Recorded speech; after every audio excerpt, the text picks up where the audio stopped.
Call record ফাঁসের নেপথ্যে major general Ziaul Ahsan. জাতিসংঘের প্রাথমিক রিপোর্ট, বাংলাদেশ সংঘাতে নিহত 650, মানবাধিকার লঙ্ঘন করেছে আইনশৃঙ্খলা বাহিনী। দায়িত্ব পরিবর্তন প্রসঙ্গে সাখাওয়াত বললেন, মন খারাপের কিছু নেই। সাগররুনি হত্যার পেছনে শেখ হাসিনাকে দায়ী করলেন বিএনপির নেতা আমিরুল ইসলাম খান। আসসালামু আলাইকুম দর্শক, আমাদের হাতে থাকা সর্বশেষ সংবাদে আপনাদের স্বাগত। এতক্ষণ শুনছিলেন সংবাদ শিরোনাম, এবারে থাকছে বিস্তারিত। কল রেকর্ড ফাঁসের নেপথ্যে major general Ziaul Ahsan. Call record ফাঁস করে তা ভাইরাল করে দেওয়া ও ছাত্র আন্দোলনের সময় ইন্টারনেট পরিষেবা বন্ধের নেপথ্যে ছিলেন আলোচিত সাবেক সেনা কর্মকর্তা মেজর জেনারেল জিয়াউল আহসান। বৃহস্পতিবার রাতে রাজধানীর খিলক্ষেত এলাকা থেকে তাকে গ্রেপ্তার করা হয়। আইনশৃঙ্খলা বাহিনীর সূত্রে জানা গেছে, চাকরি থেকে অব্যাহতি পাওয়া জিয়াউল আহসান 2022 সাল থেকে ন্যাশনাল টেলিকমিউনিকেশন মনিটরিং সেন্টারে এনটিএমসি মহাপরিচালক হিসেবে দায়িত্ব পালন করছিলেন। এনটিএমসির দায়িত্বে থাকাকালীন একের পর এক কল রেকর্ড ফাঁস করেন তিনি। রাজনৈতিক ব্যক্তি থেকে শুরু করে আওয়ামী লীগ সরকারের জন্য হুমকি এমন সব ব্যক্তির স্পর্শকাতর কল রেকর্ড জিয়াউল আহসানের নির্দেশে সামাজিক যোগাযোগ মাধ্যমের বিভিন্ন প্ল্যাটফর্মে ছড়িয়ে দেওয়া হতো। সূত্রে জানা গেছে, জিয়াউল আহসান এনটিএমসির দায়িত্বে থাকাকালীন সংস্থাটির আড়ি পাতার সক্ষমতা ব্যাপকভাবে বৃদ্ধি করা হয়। এই সক্ষমতা কাজে লাগিয়ে জিয়াউলের নির্দেশে বিভিন্ন গুরুত্বপূর্ণ ব্যক্তির মোবাইল ফোনের আড়ি পাতা হতো। এরপর ওই সব গুরুত্বপূর্ণ ব্যক্তির কল রেকর্ড সংগ্রহ করে সামাজিক যোগাযোগ মাধ্যমে ছড়িয়ে দেওয়া হতো।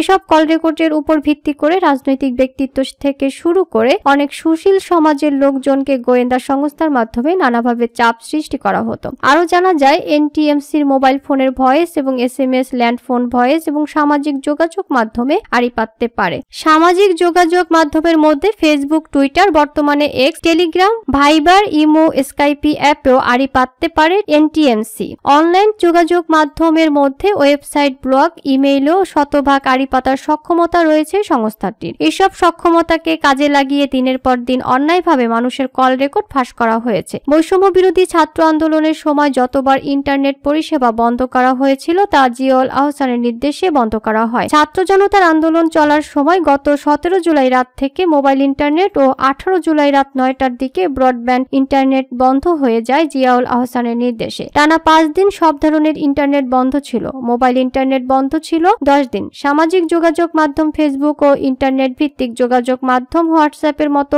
সেবা বন্ধ ছিল 13 দিন। সূত্র জানায়, 17 জুলাই থেকে ইন্টারনেট বন্ধের নির্দেশনাগুলো মূলত স্বরাষ্ট্র মন্ত্রণালয়ের অধীনে থাকা সংস্থা এনটিএমসি থেকেই আসতে পারে। এছাড়া জিয়াউল আহসানের বিরুদ্ধে অসংখ্য ব্যক্তিকে গুম করার অভিযোগও রয়েছে। শেখ হাসিনা সরকার পতনের পরদিন 6 আগস্ট জিয়াউল আহসানকে সেনাবাহিনীর চাকরি থেকে অব্যাহতি দেওয়া হয়। তিনি র্যাবের অতিরিক্ত মহাপরিচালকও ছিলেন।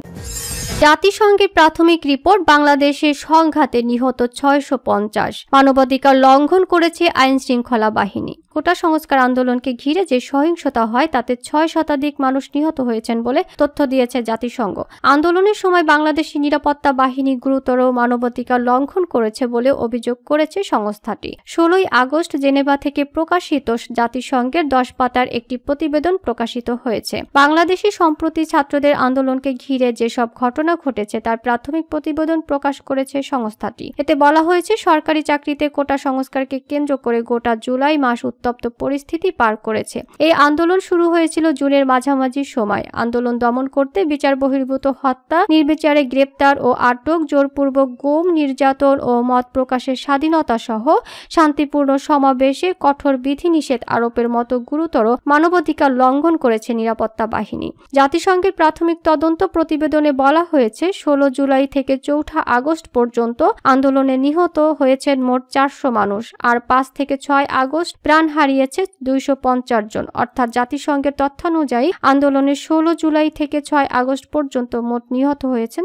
650 জন। নিহতদের মধ্যে 32 জন শিশুও রয়েছে বলে জানিয়েছে সংস্থাটি। এছাড়া এই আন্দোলনে শিক্ষার্থীদের পাশাপাশি সাংবাদিক, পুলিশ, পথচারীর মৃত্যুর কথাও উল্লেখ করা হয়েছে প্রতিবেদনে। জাতিসংঘ আরও বলেছে, সদ্য ক্ষমতা হারানো বাংলাদেশের সাবেক প্রধানমন্ত্রী শেখ হাসিনা শক্তি প্রয়োগ করে আন্দোলনকারীদের দমন করার চেষ্টা করে গেছে। সংস্থাটির তথ্যমতে সরকার শান্তিপূর্ণ আন্দোলনে নির্বিচারে বল প্রয়োগে রাবার বুলেট, সাউন্ড গ্রেনেড এবং প্রাণঘাতী গোলাবারুদ সহ আগ্নেয়াস্ত্র ব্যবহার করেছে। গত 16 জুলাই রংপুরে পুলিশের গুলিতে আবু সাইদ নামের এক শিক্ষার্থী নিহত হওয়ার পর সারা দেশে শান্তিপূর্ণ আন্দোলন সহিংসতা পায় বলে উল্লেখ করেছে জাতিসংঘ। সেদিন সারা দেশে পুলিশ এবং ছাত্রলীগের গুলিতে 6 জন আন্দোলনকারী প্রাণ হারায়।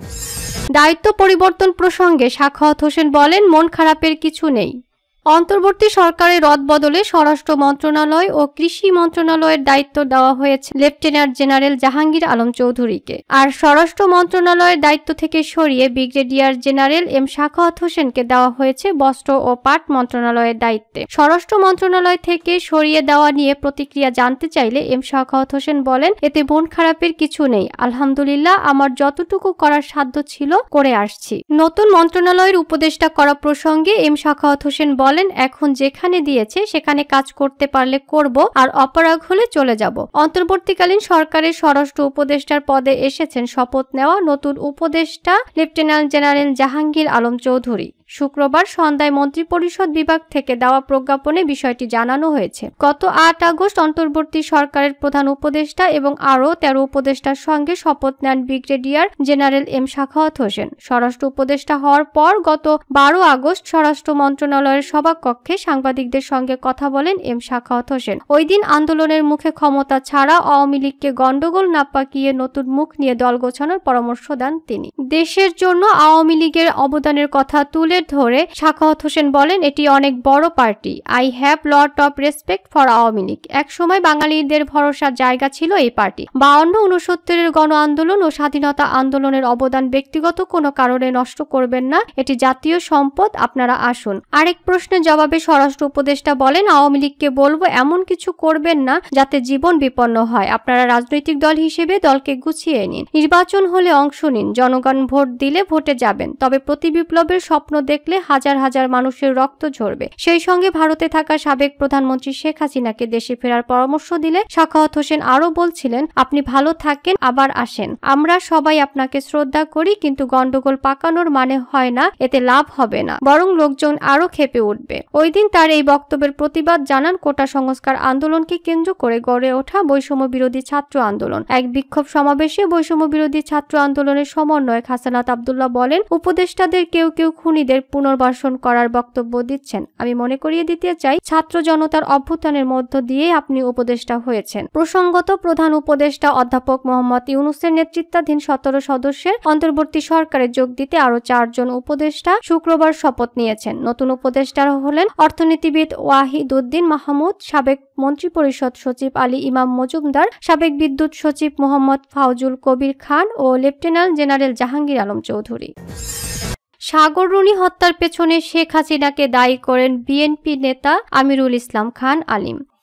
বিএনপির কেন্দ্রীয় সহপ্রচার সম্পাদক ও রাজশাহী বিভাগীয় সহ সাংগঠনিক সম্পাদক আমিরুল ইসলাম খান আলিম বলেছেন, দেশে বৈষম্য বিরোধী ছাত্র আন্দোলনের পাশাপাশি বিএনপি সহ বিভিন্ন দলের নেতাকর্মীরা জীবন দিয়ে জালিম সরকারকে উৎখাত করেছে। সব খুনিদের বিচারের আওতায় আনা হোক। শুক্রবার বিকেলে বেলকুচি উপজেলা সদরের আলহাজ সিদ্দিক উচ্চ বিদ্যালয় মাঠে বিএনপি চেয়ারপারসন সাবেক প্রধানমন্ত্রী বেগম খালেদা জিয়ার ৭৯তম জন্মদিন পালন উপলক্ষে আলোচনা সভা ও সমাবেশে তিনি এসব কথা বলেন। খুনি হাসিনা সরকারের শাসনামলে সাংবাদিক দম্পতি সাগররুনি হত্যার তদন্ত রিপোর্ট প্রকাশের সময় 118 বার পেছানো হয়েছে। গত 15 বছরে সাগররুনি হত্যার কোনো বিচার হয়নি। শাপলা চত্বরে হেফাজতে ইসলাম সহ দেশের সব আলেম ওলামা ও সেনাবাহিনীর সদস্য হত্যার বিচার করতে প্রশাসনের প্রতি আহ্বান জানিয়ে আমিরুল ইসলাম বলেন, সারা দেশের সঙ্গে বেলকুচিতে গণতন্ত্রের বাতাস বইছে, শান্তি ও সমৃদ্ধির বাতাস বইছে। আমাদের নেতারা অত্যন্ত ক্ষমাশীল ও শান্তিপ্রিয়, এর মানে দুর্বলতা নয়। শেখ হাসিনার ফাঁসি সহ সব খুনি, মাদক বিক্রেতা, দুর্নীতিবাজ ও সন্ত্রাসীদের বিচার করতে হবে। তিনি আরো জানান, দেশনায়ক তারেক রহমানের ঘোষণা, আমার দলের কোনো নেতাকর্মী চাঁদাবাজি করলে তার প্রমাণ দিতে পারলে তাকে সাংগঠনিকভাবে বহিষ্কার করা হবে, কিন্তু খুনিরা ঘুরে বেড়াবে আর প্রশাসন তাদের গ্রেপ্তার না করলে আমার দলের নেতাকর্মীরা বসে থাকবে না বলেও হুঁশিয়ারি উচ্চারণ করেন।